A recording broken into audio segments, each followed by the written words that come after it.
Problem ये है कि आप किस रूट को फॉलो करते हैं। फॉर एग्जांपल आप स्टडी पे जा रहे हैं, स्टडी करने के बाद आप वहाँ पे कोई स्पॉन्सरशिप जॉब ढूंढें अपनी फील्ड की रिलेटेड। अब अपने फील्ड के रिलेटेड जॉब तब भी मिलेगी जब आपके अंदर स्किल्स पैदा होंगी। आप स्टडीज़ के दौरान सिर्फ जो ना काम ना करें, अपनी जो ना वो डेवलपमेंट करें, अपनी स्किल्स को डेवलप करें, इंटर्नशिप्स करें। तो फिर जब आपकी एजुकेशन कंप्लीट होगी, कंपनीज आपको हायर करेंगी, यूनिवर्सिटीज़ के अंदर आपको फर्दर एजुकेशन के लिए स्कॉलरशिप्स मिलेंगे। स्टूडेंट को अब इस चीज़ को देखना चाहिए कि वो यूके ज़रूरी नहीं जाना, साइप्रस ज़रूरी नहीं जाना, टर्की ज़रूरी नहीं जाना। वो देखे कि कौन सा ऑप्शन उसके लिए ठीक है, तो एज अ रूट ले ले उसको। बेशक आगे फर्दर अगर कनाडा अमेरिका ही जाना है तो उसको वहाँ पे एजुकेशन हासिल करे, आगे स्कॉलरशिप पे जाए, आगे जो है फर्दर स्टडीज़ के लिए जाए। आपको वेलकम करते हैं अबू बकर। हमें बताएं कि हमारे नौजवान जो बाहर जाना चाहते हैं स्टडी वीज़े पर, बेहतरीन कौन सी ऐसी कंट्रीज़ हैं जहाँ पर वो अभी अप्लाई कर सकते हैं? बहुत शुक्रिया जी। सबसे पहले तो मैं आपका शुक्रिया अदा करता हूँ कि आपने आईडीफाई कंसल्टेंट्स की जानिब से मुझे स्टूडेंट्स के इन मसाइल को और अपॉर्चुनिटीज़ को डिस्कस करने का मौका मिला। अच्छा, एक इसमें सबसे पहले तो ये है कि स्टूडेंट्स के लिए बेशुमार अपॉर्चुनिटीज़ हैं, डिफरेंट ममालिक हैं, उनकी डिफरेंट रिक्वायरमेंट्स हैं, डिफरेंट उनके जो है ना वो अखराजात हैं। देखना स्टूडेंट ने सबसे पहले ये है कि वो किस तरफ लाई कर रहा है, कौन से कंट्रीज़ ऐसे हैं जो उसको अच्छी अपॉर्चुनिटीज़ दे रहे हैं, जिधर उसका जो है ना अच्छा मुस्तकबिल बन सकता है। तो सबसे पहले तो यहाँ से किसी ना किसी कंट्री की तरफ उसने मूव करना है और अपनी प्रोफाइल के मुताबिक।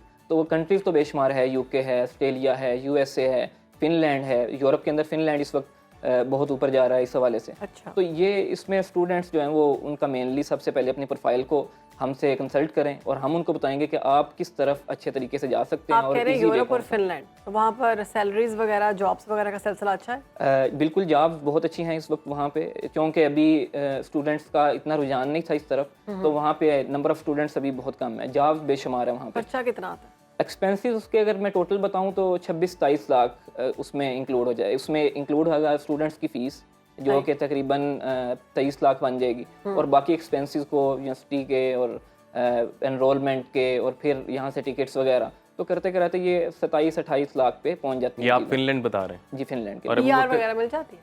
जी, पीआर बिल्कुल। पीआर का असल में वे आउट ये होता है, स्टूडेंट्स चाहते हैं कि हमें पहले दिन पीआर मिल जाते हैं, लेकिन ऐसा कभी भी मुमकिन नहीं होता। स्टूडेंट्स को सबसे पहले अपनी एजुकेशन के ऊपर फोकस करना चाहिए, और एजुकेशन के ऊपर फोकस करते हुए उनको अपनी स्किल्स भी डेवलप करनी चाहिए, सिर्फ जॉब्स के पीछे ना पड़े रहें। तो इसमें बेसिक ये है कि अपनी स्किल्स को जो है ना वो फोकस करें, उनके ऊपर काम करें, और अपनी स्टडीज़ के साथ साथ अब पार्ट टाइम जॉब्स करें ऐसी जो उनकी प्रोफाइल के मुताबिक हो, एजुकेशन के मुताबिक हो।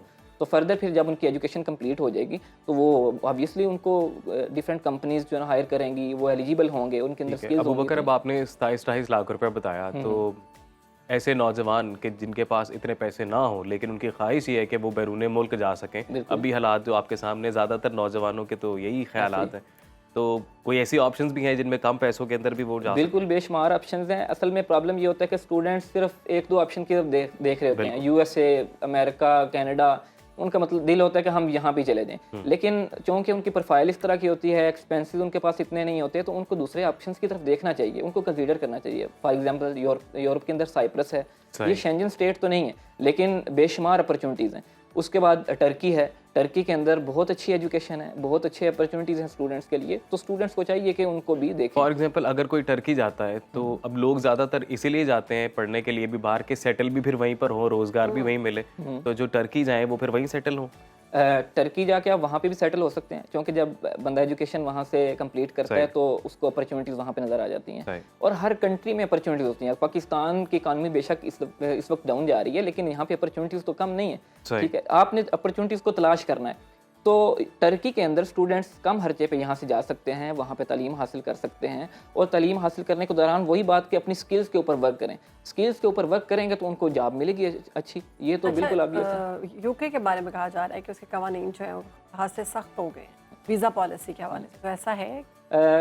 कोई बहुत ज़्यादा फ़र्क नहीं आया। सबसे पहला चेंज जो इसमें है और लोग इससे काफ़ी परेशान है वो ये है कि स्पाउस वीज़ा उन्होंने क्लोज़ किया है, तो ऐसे स्टूडेंट्स जो फैमिली के साथ जाना चाहते थे उनके लिए मुश्किल आएंगे। अब टोटली उन्होंने इसको कवर ख़त्म नहीं किया, ठीक है। अब देखा जाए तो पीएचडी के अंदर रिसर्च प्रोग्राम्स के अंदर स्टूडेंट अभी भी जा रहे हैं, और इसके लिए उन्होंने क्लोज किया। हाँ, बैचलर्स और टार्ट प्रोग्राम के लिए स्टूडेंट्स नहीं जा सकते, तो स्कॉलरशिप प्रोग्राम या फिर ये जो है रिसर्च प्रोग्राम, इनके अंदर जाना कोई इतना आसान नहीं होता, तो उसको ज़रा मैनेज करना पड़ता है स्टूडेंट्स को।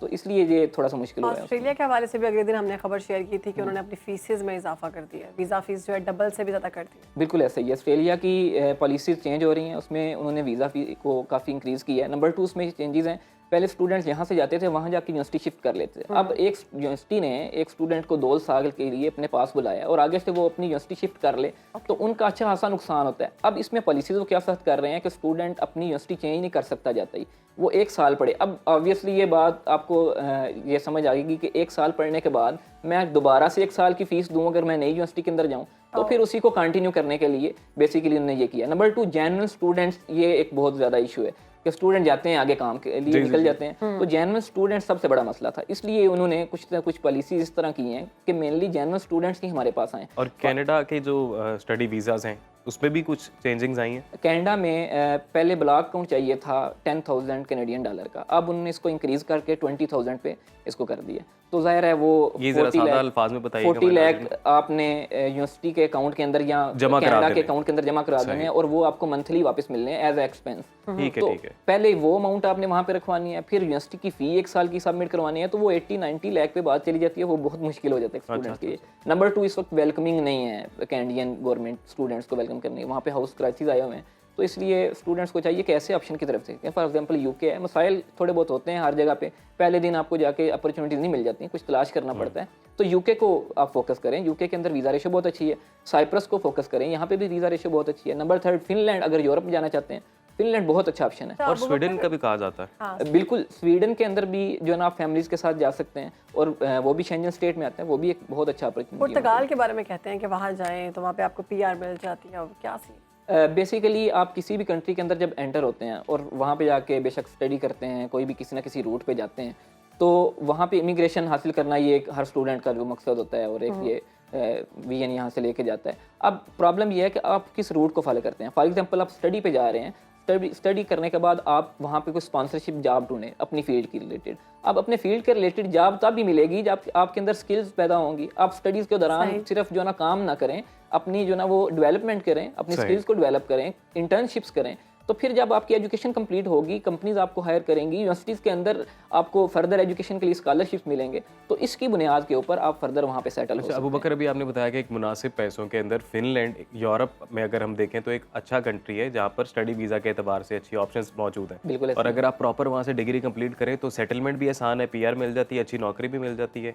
अच्छा, इसमें अभी इसमें रिसेंट चेंज हुआ है। चेंज इसमें ये हुआ है कि पहले फिनलैंड में एजुकेशन अपनी कंप्लीट करने के बाद 2 साल मज़ीद आप वहाँ पे रहते थे तो आपको पीआर मिल जाती थी। अब इन्होंने इसको थोड़ा चेंज करके 8 साल पे ले गए हैं total tenure including your education. लेकिन इसमें ये कोई प्रॉब्लम वाली बात नहीं है। जब आप अपनी एजुकेशन कंप्लीट करते हैं और उसके बाद आपको जॉब के ऊपर शिफ्ट होना पड़ता है और जॉब के ऊपर शिफ्ट हो जाते हैं तो समझें आप सेटल ही हैं वहाँ पे, आपका आना जाना कोई प्रॉब्लम नहीं किसी की। मतलब जो स्टडी वीज़ा का स्टेटस है वो वर्क वीज़ा में कन्वर्ट हो जाता है। बिल्कुल ऐसा ही है। स्टडी वीज़ा का स्टेटस एजुकेशन के बाद आपने वर्क वीज़ा के लिए जो है उसको कन्वर्ट करवाना है, और कन्वर्ट करवाने के लिए ज़ाहिर है आपके अंदर स्किल्स और फिर वही बात आ जाएगी, तो जॉब आपने ढूंढनी है, जॉब आप ढूंढ लेंगे तो आपका वीज़ा शिफ्ट हो जाएगा।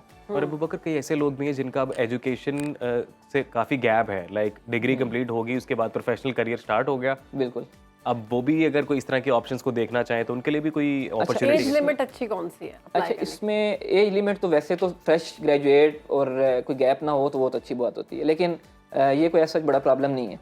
अब यूके है वो इंटर के बाद 2 साल का गैप एक्सेप्ट कर रहा है, मास्टर्स के बाद वो 10, 12, 15 साल का भी गैप एक्सेप्ट हो जाता है, जबकि फिनलैंड के अंदर इंटर के बाद भी और साइप्रस के अंदर इंटर के बाद भी आप 10-12 साल का गैप हो कोई इशू नहीं, नंबर अच्छे होने चाहिए।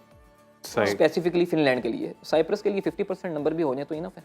अब स्टूडेंट्स ने यहाँ पे अपनी प्रोफाइल जो है ना वो हमसे डिस्कस करनी है, हम उसको बताएंगे कि आपके लिए ये अपॉर्चुनिटीज़ हैं, लेकिन स्टूडेंट को अब इस चीज़ को देखना चाहिए कि वो यूके ज़रूरी नहीं जाना, साइप्रस ज़रूरी नहीं जाना, टर्की ज़रूरी नहीं जाना, वो देखे कि कौन सा ऑप्शन उसके लिए ठीक है, तो एज अ रूट ले ले उसको। बेशक आगे फर्दर अगर कनाडा अमेरिका ही जाना है तो उसको वहाँ पे एजुकेशन हासिल करे, आगे स्कॉलरशिप पे जाए, आगे जो है फर्दर स्टडीज़ के लिए जाए, तो ये इसमें सूरत है। अबू बकर, आपका कोई मैसेज ऐसे स्टूडेंट्स के लिए? एक तो जेन्युइन स्टूडेंट है कि जो वाकई पढ़ाई के लिए वहाँ जा रहा है, और कुछ लोग बल्कि ज़्यादा तादाद ऐसे लोगों के जो बस इस मुल्क से बाहर जाना चाहते हैं सेटल होने के लिए, तो क्या कॉन्सिक्वेंसेज हो सकते हैं? अच्छा, इसमें सबसे पहले तो एक पैगाम है कि कोई भी गलत रास्ता इस्तेमाल ना करें। स्टूडेंट्स अपनी एजुकेशन के ऊपर फोकस करें। वो नौजवान जो अभी एजुकेशन अपनी हासिल कर रहे हैं उनको चाहिए कि अपने एजुकेशन पे फोकस करते हुए अपने ग्रेड्स को अच्छा करें। नंबर 2, अपनी स्किल्स को भी डेवलप करें, लैंग्वेज की स्किल को डेवलप करें।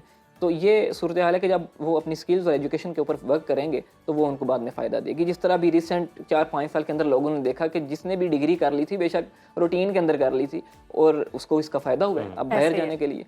तो इसलिए स्टूडेंट्स के लिए सबसे पहले तो ये है कि अपनी एजुकेशन के ऊपर फोकस करें। नंबर 2, जो स्टूडेंट्स अभी कंप्लीट जिनकी एजुकेशन होने वाली है उनके लिए गाइडलाइन ये है कि वो टाइमली अपना आके हमसे कंसल्ट करें और देखें कि उनके लिए कौन सा ऑप्शन है और उसके लिए रिक्वायरमेंट्स क्या हैं और उन रिक्वायरमेंट्स के ऊपर वर्क करें। फॉर एग्जांपल लैंग्वेज की, इंग्लिश लैंग्वेज की रिक्वायरमेंट है तो टाइमली अपनी एजुकेशन के दौरान उसके ऊपर फोकस करें और जैसे ही उनकी एजुकेशन कंप्लीट होती है तो उसको वो टेस्ट दें और उसको वकर पास जो करें। सादा लोग हैं उनके साथ फ्रॉड भी बड़ा होता है इस सारे मामले में, तो ये भी बताइएगा ऑथेंटिक कंसल्टेंट की क्या पहचान है, कौन से स्टेप्स हैं जिन्हें फॉलो करना चाहिए जब वो अपने स्टडी वीज़ा को अप्रोच करने अप्लाई कर रहे हैं? अच्छा, इसमें एक बहुत मज़ेदार बात है कि हमारे सादा लोग हैं वो जैसे ही यूट्यूब, टिकटॉक और सोशल मीडिया अकाउंट्स पे चीज़ें देखते हैं और बिल्कुल मिसगाइड वहाँ पे किया जाता है काफ़ी ज़्यादा, तो वो उसके ऊपर यकीन कर लेते हैं।